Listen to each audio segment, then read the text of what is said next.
안녕하세요. 오픈도어에 투자하고 있는 오덕후입니다. 오늘 어, 뉴스는 안 나왔어요. 뉴스는 안 나왔고 그냥 차트 보면서 얘기 한번 나눠볼까 합니다. 이 차트는 요 삼각형 꼭지점에 거의 다다른 상태고요. 그 이후로 어떻게 주가가 흘러갈지는 예상을 못 하잖아요. 예상을 했으면은 비중을 좀 더 실어서 갈 수도 있는데 지금 모두 예상을 어떻게 해야 될지 모르고 있는 상황이라 시장 분위기도 어디로 흘러갈지 모르는 분위기고요. 근데 이제 만약에 내일 이제 CPI 발표를 앞두고 있는데요. 이 결과에 따라서 많이 움직일 거라고 생각은 하고 있습니다. 약간 하락으로 가지 않을까 생각은 하는데 하락으로 가면 또 얼마나 또 떨어질지 또 예상이 또 안 가잖아요. 그래서 잠깐 떨어졌다가 올라가는 그림이 나올 수도 있을 것 같고요. 그래서 안 좋게 나온다면 좀 떨어질 때 줍줍하는 그림으로 갔다가 다시 반등하는 이런 희망 회로를 좀 돌려볼 필요가 있고요. 예측치는 3.4로 나왔네요. 그래서 내일 9시 저녁 9시 30분에 발표가 있는데 여기에 따라서 좀 분위기가 반전이 되거나 더 안 좋아질 수도 있는 그런 상황입니다. 그걸 알고 계시고 요 그래프로 보면은 이렇게 쭉 올라갔다가 쭉 떨어지는 분위기인데 여기서 이제 횡보하고 있죠. 음, 일시적인 인플레이션 반등이었으면 좋긴 하겠네요. 금리 인하도 세 번에서 두 번으로 줄어든 분위기고 일단 오픈도어에게는 그렇게 막 좋은 그림은 아닌 것 같아요. 현재까지는. 그래서 아직까지는 매수세가 들어오지 않고 있구나라고 생각하시면 될 것 같고요. 이 데이터 도어 한번 보고 가자면 어, 조금 올랐어요. 조금. 네, 큰 변화는 없고요. 이게 또 시간이 좀 지나봐야 알 것 같고요. X견은 뭐 몇 개 없어서 두 개만 캡처해 봤고요. 이 요 오픈도어에 대한 얘기고요. 안정적인 금리와 혹은 하락 금리는 주택 거래를 확대한다라고 의견을 보여줬어요. 그런데 저희 생각도 요거랑 비슷하잖아요. 지금보다 더 올라가지 않거나 그래도 하락하면 더 좋거나 뭐 이런 그림이긴 하잖아요. 지금 어쨌든 부동산도 바닥을 찍고 가는 분위기인 것 같아서 거래량이 조금씩 증가하지 않을까라는 예상을 하고 있고요. 일단은 긴 그림으로 보면 내년까지 서서히 올라가는 그림이 좀 그려졌으면 좋겠네요. 주택 거래가. 근데 이제 주택 거래가 확대가 안 된다고 해도 최소 연간으로 따지면 400만 인구가 이동을 한대잖아요. 거래가 이루어지고 있고 작년에도 400만 정도 거래가 이루어지고 있으니까 그렇게 적은 양은 아니라고 생각이 되고요. 그렇게 고금리여도 이동할 사람들은 이동하기 때문에 지금 분위기는 어쨌든 매수세가 들어오지 않아서 주가에게는 영향이 없는 상태고요. 이런 큰 그림을 저희는 보고 있기 때문에 길게 봐야 된다고 생각이 됩니다. 이분도 오픈도어에 투자하고 있는 것 같은데요. 오픈도어 주식에 지금 매수 혹은 보유 상태라고 하고요. 저랑 조금 포지션이 비슷한데 보유하거나 뭐 좀 떨어지면 좀 소량을 더 매수하거나 이런 의견을 갖고 있고요. 2.5달러에서 지지를 받고 있다라는 얘기인 것 같아요. 이거 보면은 2.5달러가 여기 정도라고 보시면 되고, 저도 2.5달러 밑으로는 안 떨어질 것 같긴 해요. 아무리 최악이어도. 지금 여기 저점을 향해서 가진 않을 것 같긴 한데, 어차피 예상이니까 예상은 의미가 없잖아요. 여기 저점까지 다시 가는 상황이 발생되지는 않을 것 같긴 하고요. 만약에 온다면 더 사긴 사야겠죠. 장기적인 모멘텀을 봤을 때는 상승이 맞다고 생각이 되기 때문에 요 혹시 지지 라인을 좀 벗어난다면 사야 되는 거는 확실하다고 생각합니다. 엑스견은 이렇게 확인해 봤고요. 오늘 디스코드에 또 재밌는 얘기가 나왔어요. 그래서 같이 한번 볼 거고요. 미리 번역을 해 놓은 상태입니다. 오늘 여기에 오픈도어를 구매하는 사람이 있나요? 라고 이분이 얘기했어요. 그래서 나는 지난 몇 주 동안 2.68에서 2.9 사이에 2만 주를 추가로 모았다고 하네요. 네. 엄청나죠? 하나 눌러줘야죠. 네. 일단 돈이 좀 많이 있나 봐요. 그죠? 그러고 이 가격대가 이분도 여기 사이에서 매집을 했다라는 얘기는 어느 정도는 더 떨어지지 않는다는 확신이 있었겠죠. 그것도 뭐 적은 수량도 아니고 2만 주인데 같은 투자자 입장에서 이런 참고해 볼 만한 좋은 얘기인 것 같습니다. 그리고 다음 계속 달렸는데요. 몇 주 전에 더 적은 비용으로 더 많이 구입했습니다라고 나오고요. 이분도 좀 더 샀다고 하네요.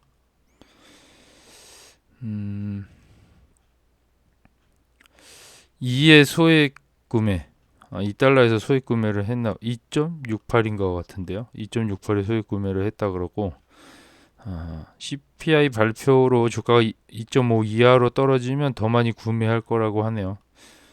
저희랑 생각이 비슷하죠. CPI 발표 이후 혹시나 떨어지면 사야 되는 거는 맞는 것 같다라고 판단이 되고요.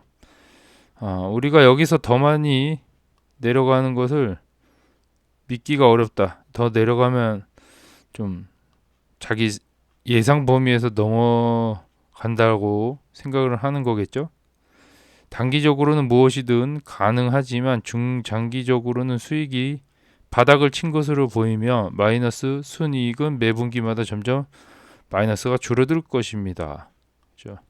조정 에비타 비용이 좀 더 줄어든다는 얘기죠. 나가는 비용이. 우리가 계속 지켜봐왔던 지표들도 수익을 좀 바닥을 좀 친 걸로 보였잖아요. 그리고 순손실이 좀 조금씩 줄어드는 경향이 없지 않아 있는데 이번에 마케팅 비용을 얼마나 썼는지 모르겠지만 거기서 좀 지출이 많이 나올 수도 있을 것 같긴 해요. 일단은 바닥을 치고 올라가는 모습이 보이긴 합니다. 주가가 반응이 좀 늦게 와서 그런 것 뿐이지. 올해 2회 이하의 금리 인하 가능성은 어떻습니까? 이번 연도 2번 금리 인하를 예상하는 것 같은 분위기의 발언이고요. 미국인들도 이런 거를 다 주시하고 있는 거죠. 한국 사람들하고 똑같이. 일주일 정도 전에 제가 언급한 바에 따르면 금리 인하는 중요하지 않다고 생각합니다. 이분의 생각은 좀 중요하지 않다고 생각을 하네요. 요금이 균일하거나 올라가지 않도록 해야 합니다. 금리가 더 올라가지 않게 해야 된다고 하고요. 동결도 나쁘지 않다라고 보는 시선입니다. 분명히 금리 인하는 뭐 순풍이지만 뭐 좋은 반영이라는 얘기겠죠. 비즈니스 규모를 확장하는데 전혀 필요하지 않습니다. 금리 인하는 비즈니스 규모를 키우는데 전혀 관계가 없다는 얘기겠죠. 그렇게 의미를 해석하시면 좋고, 이분이 조금 오픈도어에 대해 또 되게 전문적으로 알고 있는 것 같아요. 주택 판매는 이미 바닥을 쳤으며 실제로 1월과 2월 북동부 이외의 모든 시장에서 거래량은 전년 대비 약간 증가했습니다. 실제로 그 넓은 땅덩어리에서 다 거래량이 조금씩 상승했다고 얘기를 하네요. 3개월 연속 나쁜 데이터가 연준의 마음을 바꿀 수 있다면 모두 CPI에 주목하라고 나오네요. 요번에 뭐 내일 발표되는 수치가 좀 높게 나온다고 하면 연준의 마음이 바뀔 수도 있겠네요. 네, 더 안 좋게 흘러갈 수도 있고. 그다음에 또 계속 댓글이 달렸어요. 자, 저는 오픈도어에 대해 생각하는 것만큼 요금 인하가 중요하다고 생각하지 않습니다. 이분도 요금 금리 인하가 별로 중요하지 생각 안 하나 봐요. 금리 인하 없이도 뭔가가 된다는 얘기겠죠. 오픈도어가. 현재 스프레드는 너무 보수적입니다. 작년에 우리가 1달러였을 때 사람들이 이 회사를 파산으로 청산했기 때문입니다. 1달러로 간 이유는 파산으로 이미 모든 사람들이 생각을 했기 때문에 1달러로 보내버렸다는 얘기인 것 같고요. 1달러로 간 이유가 뭐 그 이유 하나다. 파산으로 가기 위한 그냥 그 방향이었는데 이제 우리는 그다지 높지 않습니다. 그러나 수익이 증가하기 시작하고 순이익 손실이 감소함에 따라 사람들은 이게 실제로 효과가 있을지도 모르겠다고 생각하기 시작할 것입니다. 분위기가 바뀐다는 얘기겠죠. 파산이 안 되고 어느 정도 수익이 증가를 해야겠죠. 계속 가이던스가 계속 좋게 나오면서 어닝을 계속 비트를 해야겠죠. 그러면서 이 분위기가 바뀌는 거를 좀 사람들이 인지를 하겠죠. 그래서 이게 오픈도어가 파산이 안 되고 가능성이 있지 않을까라고 생각하는 시점이 올 거란 얘기겠죠. 이전에 모두가 말했듯이 이 주식은 바이너리라고 하네요. 우리가 파산하거나 하늘이 한계입니다. 그럼 바이너리에 대해서 제가 뭔 말인지 몰라서 한번 찾아봤는데요. 바이너리는 0과 1 두 숫자로만 이루어진 이진법이라고 하네요. 그러니까 뭐 아니면 도란 얘기죠. 저도 같은 생각을 하고 있었는데 우리가 파산하거나 끝은 없다란 얘기죠. 무한이란 얘기예요. 하늘이 한계라고 하는 거 보면 무한이란 얘기죠. 그러니까 요거 좀 긍정적으로 보는 시선이에요. 저랑 같은 긍정적인 시선이고요. 우리가 항상 얘기했듯이 파산 때문에 갔다라고 생각한 1달러였고 수익이 증가하면 어쨌든 매수세가 들어온다는 얘기겠죠. 현재 근데 스프레드가 너무 보수적이라고 하는 게 아무래도 인수도 적게 하고 스프레드가 생각보다 높게 책정이 돼서 거래가 이루어지지 않고 있다라고 보시면 되고요. 그래서 수익이 올라가지 않고 있다라고 생각이 됩니다. 그래서 여기다가는 다른 분이 스프레드를 낮추지 않고는 거래량을 늘릴 수 없습니다 라고 하고 있고요. 다 아는 얘기죠. 네. 그렇지 않으면 그렇게 했을 것입니다. 전반적으로 주택시장을 활성화하려면 여전히 금리 인하나 기타 거시적 순풍이 필요하지만 현재 상황을 토대로 완전히 자체적으로는 만들 수 없습니다. 지금 금리 인하 없이는 뭔가가 바뀌진 않을 것 같다라는 의미인 것 같고요. 이 현재 상황이 그렇게 좋은 건 아니지만 어쨌든 금리 인하를 해야지만 이 상황이 급 반전된다라고 판단하는 것 같고요. 뭐 금리 인하 외에도 이 거시적 순풍, 뭐 대선이라던가 이런 영향을 받아서 뭔가 이루어져야 된다라고 하는 것 같고, 지금 현재는 상황을 돌리기가 쉽지 않다라는 얘기인 것 같아요.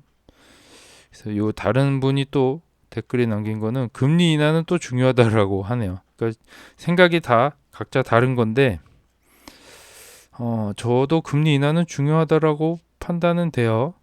뭐 사람마다 좀 틀리지만, 근데 부동산은 어쨌든 대출을 이용한 상품이기 때문에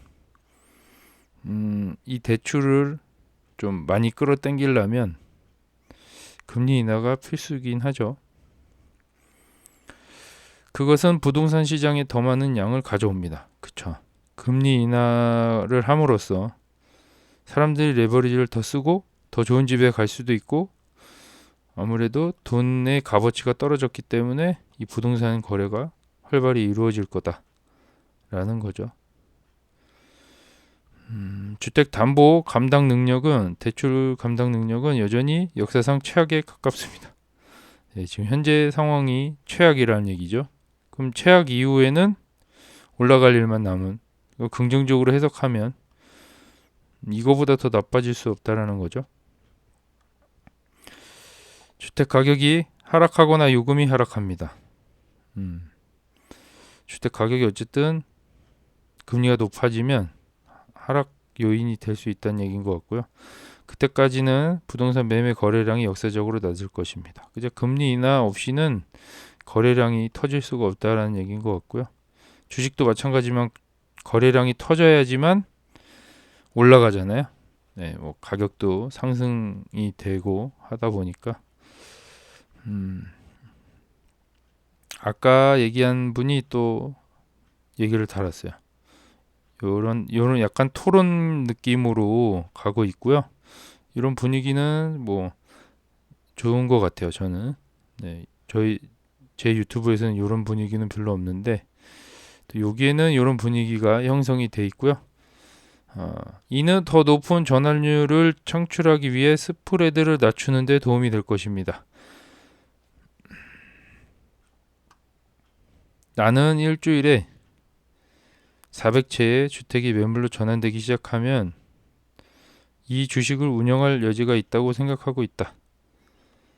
어쨌든 이게 계속 거래가, 오픈도어가 이제 거래를 하면 400채 정도 일주일에, 그러면은 이 주식을 계속 갖고 있겠다는 얘기인 거겠죠.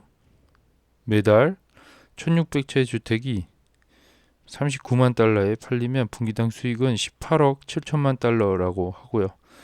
뭐 이런 식으로 계산을 하고 있어요. 손익분기점이 아니잖아요. 1600채는. 그렇지만 어쨌든 수익이 발생된다라는 얘기고, 나는 우리가 2분기에 성공할 것이라고 기대하진 않지만, 2분기에 뭐 더 좋은 결과를 기대하진 않지만 올바른 방향으로 가고 있다라고 생각을 하고 있는 것 같아요. 금리가 내려오지 않는다고 해도 우리는 여전히 괜찮아 보이고, 일단 내려가고 인수가 더욱 증가하면 이게 효과가 있을 수도 있는 순간이 될 것이다. 일단 금리가 내려가면 인수가 더욱 증가가 될 거라는 예상을 하고 있고요. 그 시점에서 이게 턴어라운드가 될 것 같다라는 얘기인 것 같아요. 그래서 주가도 거기에 맞춰서 급격하게 올라갈 가능성이 있는 주식은 맞는 것 같긴 해요. 심리가 뒷받침되면 올라갈 수밖에 없기 때문에 이런 분위기를 타면 어쨌든 주가 부양이 있을 거다라는 얘기인 것 같고, 이 캐릴러가 말 한마디만 잘해도 주가가 잘 올라갈 것 같은데 안 해주고 있죠. 또 계속 보면 낮지만 여전히 400만 개의 기존 주택 판매가 예상됩니다. 어쨌든 최소 400만 개 정도 거래가 이루어질 거라고 예상을 하고 있고요. 연간 시장 점유율을 높이고 바이박스를 확대해야 합니다. 순풍을 기다릴 수는 없습니다. 시장을 계속 확장을 하거나 점유율을 높이거나, 바이박스라고 하면 자기네들이 구매할 수 있는 범위를 얘기하는 거잖아요. 기존의 가격도 책정 바이박스에 고려 요건이고 뭐 연령대, 뭐 기타 주변 환경 이런 것도 다 바이박스에 영향이 있다고 보시면 되는데 이 자기네들이 구입할 수 있는 범위 내를 한정시키는데 이거를 좀 더 확대해야 된다라는 얘기고요. 좀 차은 밥 더운 밥 안 가리고 일단은 사들여라라는 얘기인 것 같아요. 그죠?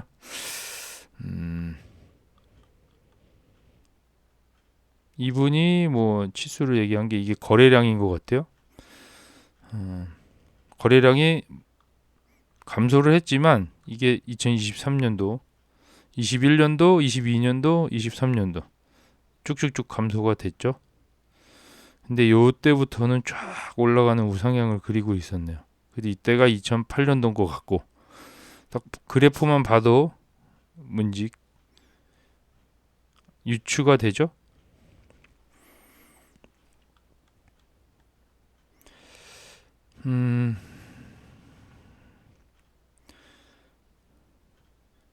절대적 판매 수준에만 지나치게 초점을 맞춘 것입니다. 라고 나오고요.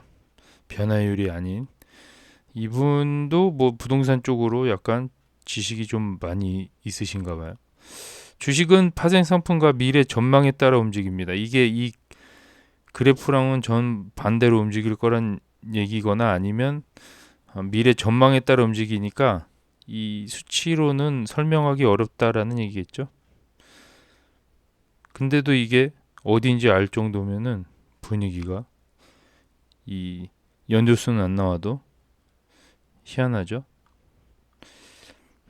어쨌든 주식은 미래 전망에 따라 움직인다고 하니까 우리가 기대하는 건 여기에 있죠. 미래 전망.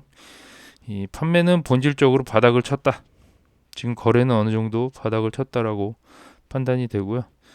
이 오픈도어는 전체 주택 판매량과 관계없이 이 400만 개 뭐 팔든 600만 개 팔든 이거 관계없이 시장 점유율을 높일 수 있을 만큼 충분히 작은 시장입니다.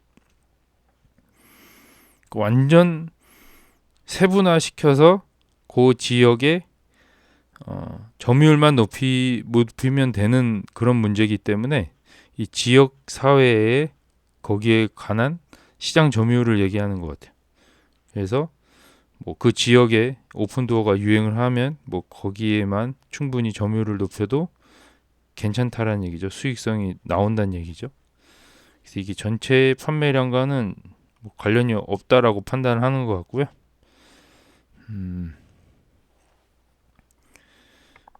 어쨌든 거래량을 늘리려면 스프레드를 축소해야 된다라고 하고요. 이 스프레드는 결국엔 마진을 얘기하는 거겠죠. 마진을 얘기하는 거고 마진을 좀 감소시켜서라도 거래량을 늘려야 된다라는 얘기고 거래량을 늘리려면 어쨌든 마진을 축소하면 되는 간단한 원리죠. 네. 치킨 값을 낮추면 치킨이 잘 팔리듯이 네, 이런 느낌입니다. 네. 스프레드가 긴축되지 않은 이유는 금리가 높아서가 아니라 금리 인상으로 미래 주택 가격에 대한 불확실성이 있기 때문입니다. 이거 정확하게 판단하는 것 같아요. 이 마진을 줄이지 않는 이유가 금리가 높아서가 아니라 미래 주택 가격이 어떻게 될지 몰라서 그런 것 같아요. 라고 여기다가 얘기하는 것 같고 금리가 15%인 경우 가정을 한 것 같아요. 15%인 경우 주택 가격이 주택 가격을 바꾸고 판매하는데 걸리는 6개월 동안 변동이 없을 것이라는 점을 알고 있는 한 문제가 되지 않습니다. 이 금리가 15%였어도 이 6개월 안에 주택 가격은 거의 바뀌지 않는다라는 얘기겠죠. 변동이 거의 없을 거란 얘기고 그래서 이게 결국에는 금리 영향이 아닐 가능성이 높다라고 얘기하는 것 같고요. 지금 거래가 안 되는 원인 중에 하나 스프레드도 낮출 수 없는 이유 중에 하나가 주택 가격이 어떻게 될지 모르는 불확실성 때문에라고는 하지만 어쨌든 금리가 이분이 보는 시선은 금리가 문제가 아니다라는 얘기인 것 같고요. 원하는 마진을 쉽게 연결하고 긴밀한 스프레드를 실행할 수 있다. 그래서 마진을 어쨌든 줄이거나 늘리거나 요거를 좀 잘해야 된다는 얘기겠죠.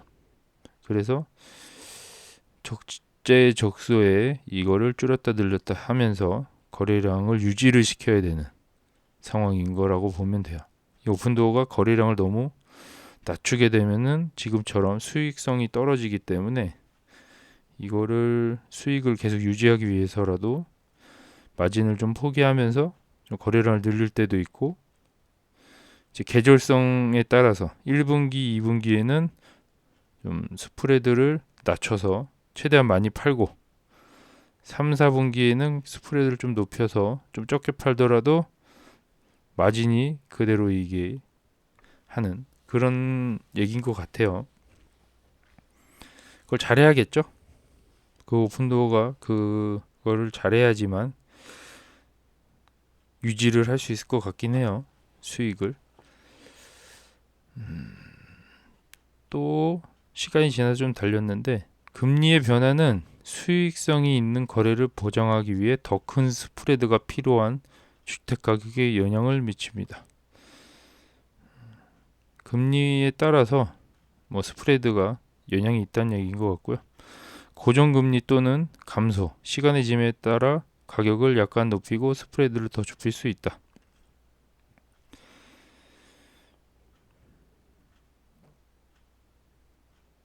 금리가 감소하면 스프레드를 더 낮게 책정할 수 있다는 얘기고요. 금리를 뭐 낮추면 마진을 뭐 HPA 마진을 추가할 수 있다고 하고요. 훨씬 더 엄격한 입찰이 가능해집니다. 금리가 좀 낮아지면 아무래도 선택권이 좀 넓어진다는 얘기겠죠. 오픈도어에게. 또 거기에 대한 답변이 또 달렸는데 금리가 15%이고 주택가격이 떨어지지 않는다면 100% 중요합니다. 왜냐하면 감당할 수 없는 상황으로 인해 누구도 주택을 구입하지 않을 것이기 때문입니다.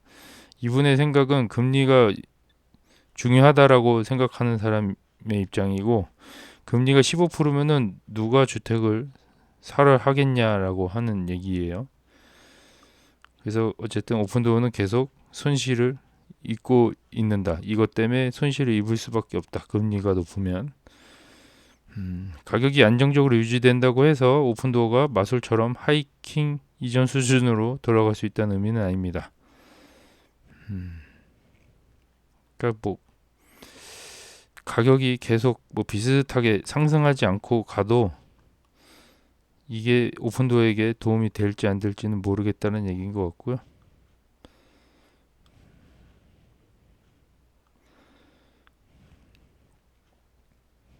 뭐 또 자세한 의견이 있어요. 그래서 쭉 보면 인플레이션이 2% 미만으로 감소할 경우에 금리는 하락을 할 거고 주택 가격은 동일하게 유지가 되겠죠.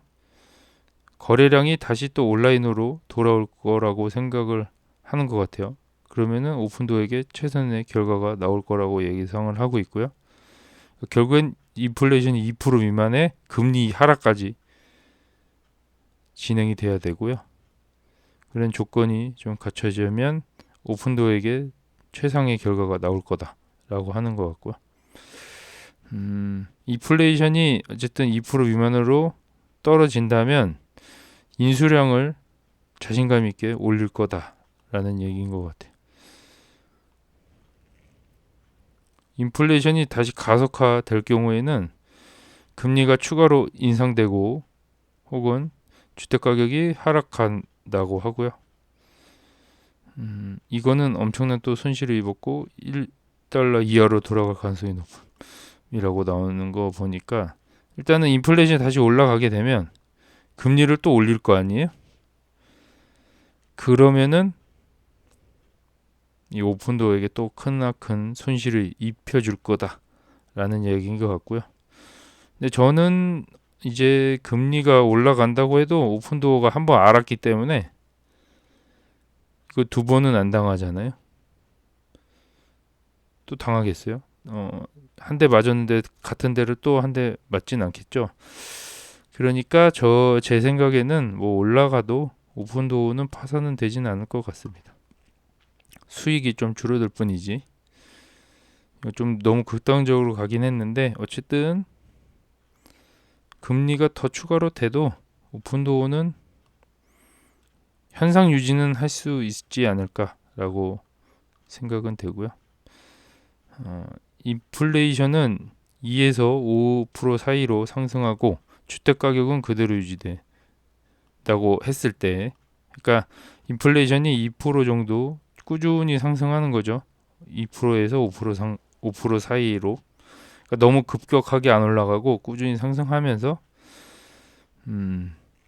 그렇게 된다면 오픈도어의 미래에 대한 가시성이 없어 계속해서 돈이 손실을 입을 거다. 뭐 이런 얘기인 것 같고요. 이분은 제가 봤을 때는 정확하게 파악을 못하고 있는 것 같긴 한데 오픈도어는 상승시장, 하락시장, 뭐 평탄한 시장 있잖아요. 보합시장 상관없이 굴러가게 돼 있는 그런 모델이라고 보시면 되고요. 비즈니스 모델. 이렇게 막 급격하게 올라가는 하락 시장은 효과가 없죠. 요거는 이제 한번 당해봤기 때문에 급격하게 금리가 인상되는 이런 시장에는 효과가 없다라고 판단이 됐고요. 근데 나머지 웬만한 상승 시장과 보합 시장하고 이제 하락하는 시장에도 그냥 금리가 상승을 꾸준히 천천히 한다면 상관이 없다라는 그런 백테스트 결과도 있고 그런 거에 대해서 확신을 갖고 있기 때문에 이런 거는 제가 봤을 땐 큰 의미가 없다고 봐요. 그러니까 계속 발전할 수밖에 없다. 오픈도어는 돈을 이제 그만 잃어도 되지 않을까. 충분한 연습이 끝났고 실전에서도 한 대 얻어 맞았기 때문에 이거 그래프는 한번 보면은 모기지 경직성은 70년대 후반 이후 최악입니다. 뭐 그래프가 갑자기 확 올라갔죠. 근데 70년대 이후로 올라갔다는 얘기인 거예요. 같고요. 모기지가 최악이다라는 얘기인 것 같아요. 아무도 집을 팔고 3% 모기지를 포기를 못 한다는 얘기겠죠. 이 3% 때문에 난 새 집을 안 사도 된다라는 얘기인 것 같고요. 두 번째 그래프는 꼭지점에서 떨어졌잖아요. 기존 주택 소유자의 가치가 하락하고 이게 가격이 하락하는 그래프인가 봐요. 근데 이 큰 그림을 봤을 때는 이게 하락으로 보이진 않고요. 상승으로 보이잖아요. 단기적인 이렇게 조정이 있는 것 뿐이지. 그래프를 주식하고 어떻게 똑같이 우상향을 하고 있죠. 자산 가치는 우상향할 수밖에 없는 구조다. 돈의 가치가 떨어지기 때문에. 그래서 이런 데이터를 통해서 이 지금 오픈도어는 지금 최악인 것 같다라고 얘기를 해주는 것 같은데요. 좀 큰 그림을 아직 못 보고 있는 의견인 것 같긴 해요. 거기에 대한 뭐 답글이고요. 올해에도 400만 명의 주택 구입 예정이다라고 나오고요. 이렇게 좀 약간 부정적으로 보는 것 같아요. 30년 만에 최저치라고 얘기하고 오픈도어는 수익성이 있을 만큼 충분한 주택을 취득, 판매하지 않았다고 얘기를 하네요. 그러니까 제가 봤을 때는 약간 상승과 하락하는 아니면 좀 수익성이 없거나 있거나라는 의견으로 좀 갈라질 만한 내용인데 이 메가트론이라는 분은 약간 수익성이 좀 없지 않나라고 판단하고 있는 것 같고요.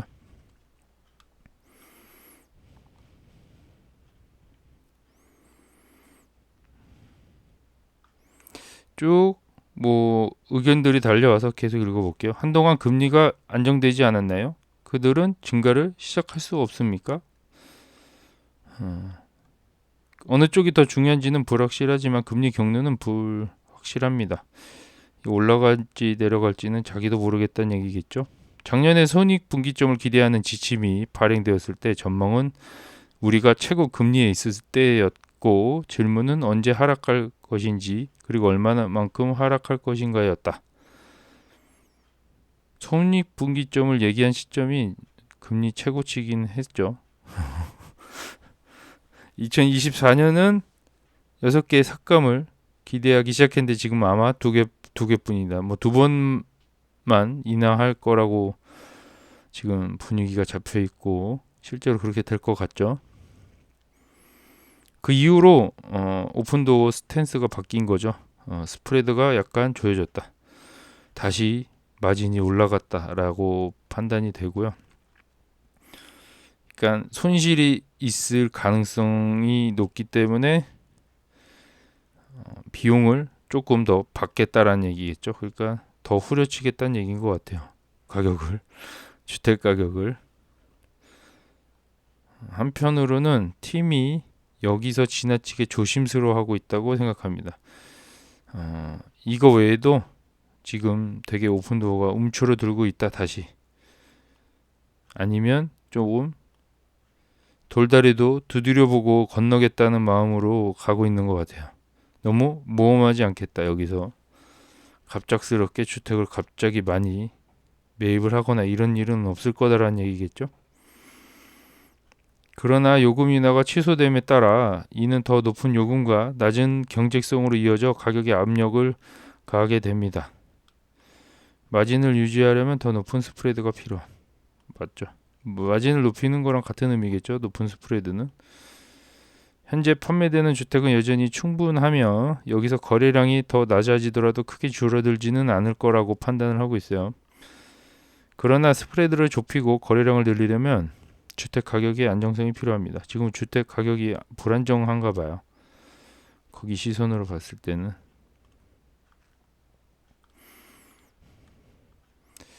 이 부분은 아까 2만 주에 산 분에 대한 댓글을 다룬 거예요. 어떻게 그렇게 많은 주식을 감당할 수 있겠습니까? 감당할 수 있습니까?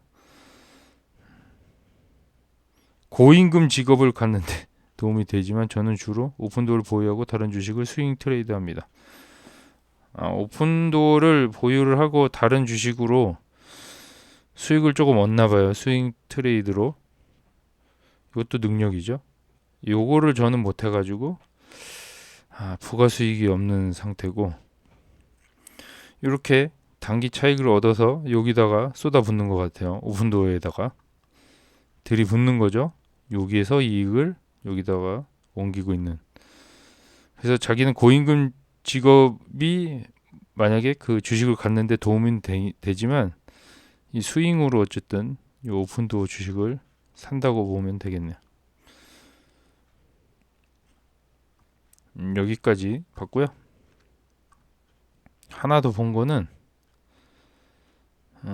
오픈도어 홈페이지가 제가 뭐 안 보던 쪽인데 오픈도어 소개 이거 경영진 소개 같거든요. 요거 보면 이게 업데이트가 됐어요. 그래서 한번 같이 볼게요.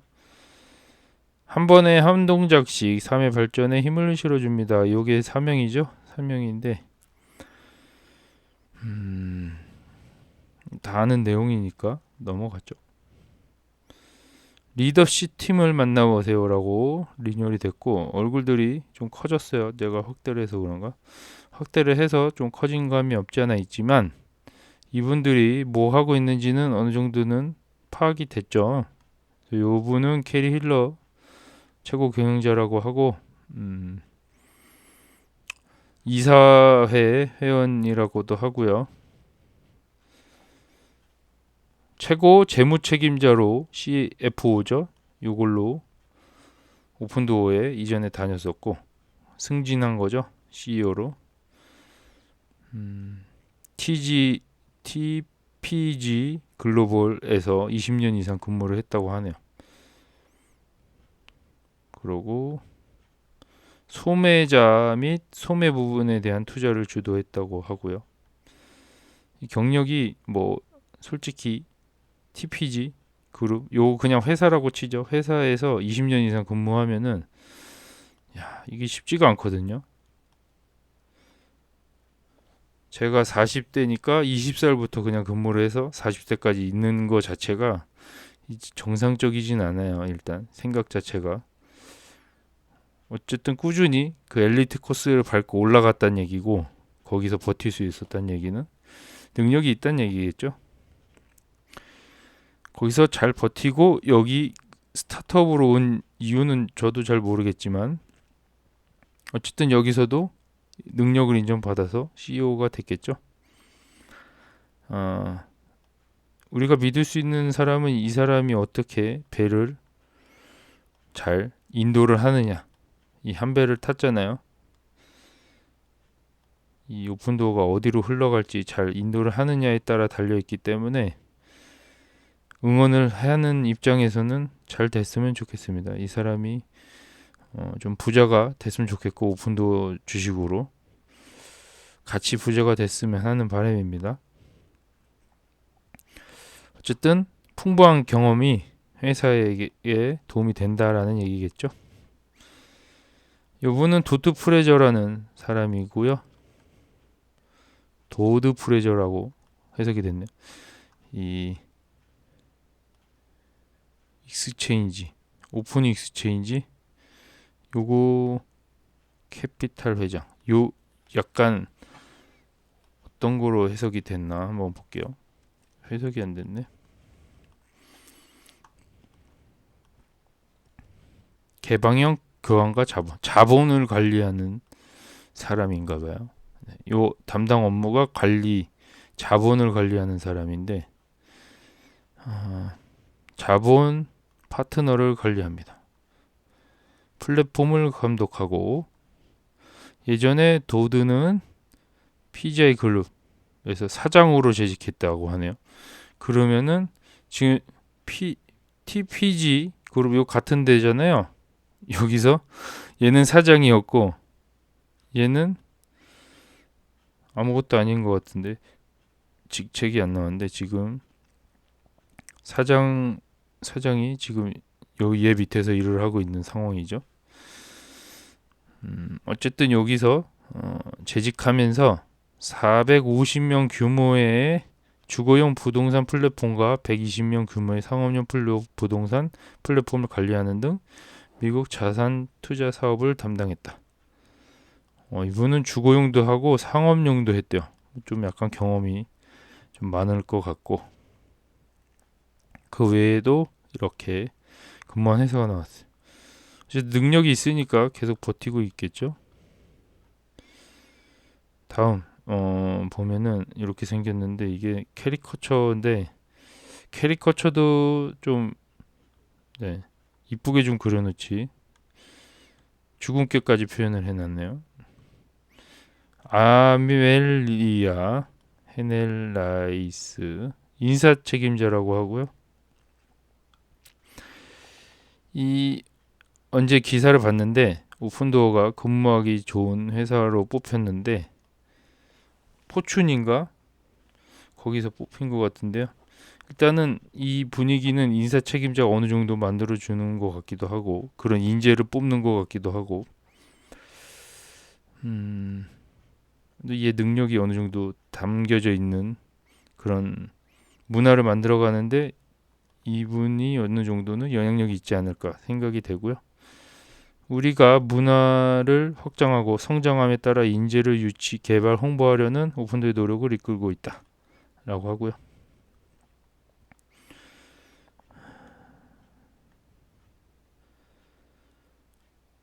포춘지 선정 50대 글로벌 브랜드는 물론 고성장 공공기업 및 후기 단계의 민간 기업과 함께 25년 동안 일한 경험을 보유하고 있다 라고 하네요. 25년 동안 일을 했어요. 여기도 이쪽하고 관련이 좀 많이 있는데, 그러니까 다 각자 잘하는 분야가 다른 거죠.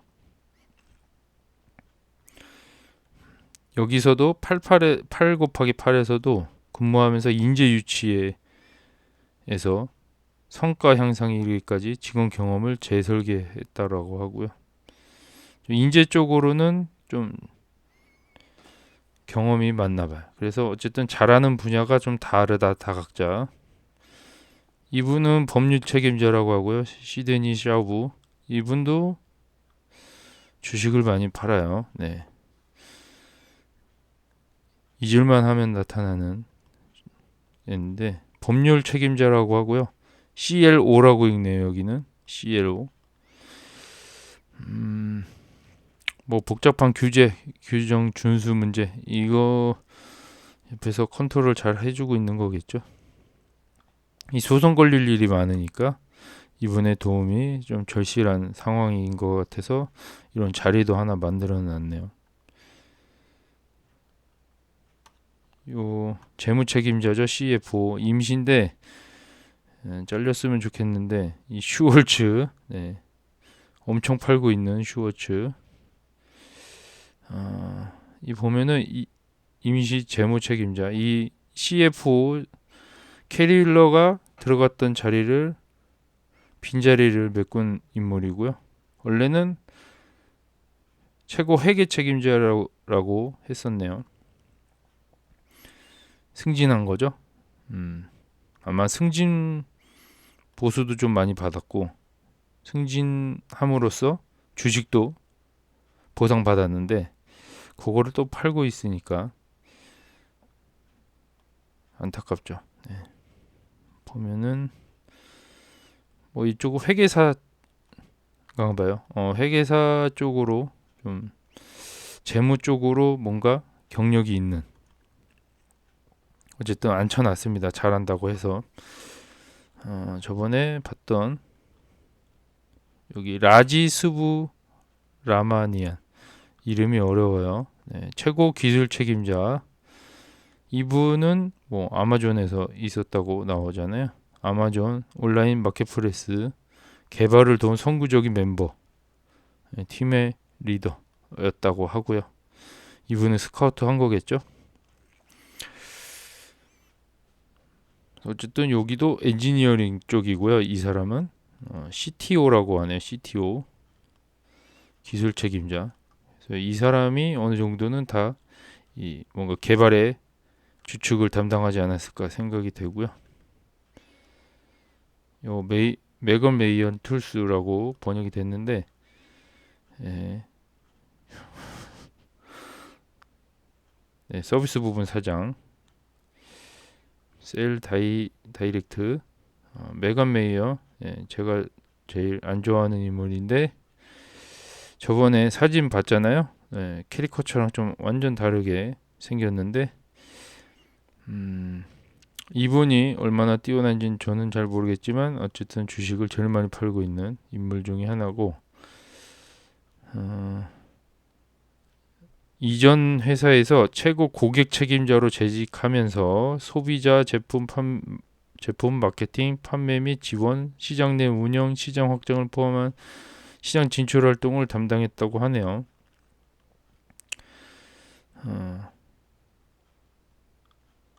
어쨌든 경력이 있으니까. 그리고 이분이 여기서 일한 지 9년이 거의 10년 가까이 됐는데 거의 최초죠. 그 오픈도어가 설립 당시부터 약간 창업자 밑에서 같이 일했던 분인 것 같고 그래서 대우를 좀 많이 해주는 것 같아요. 주식도 많이 보상해주고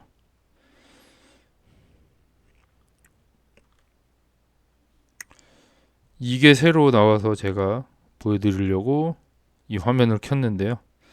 데이비드 콘스라고 최고 마케팅 책임자가 갑자기 생겼어요.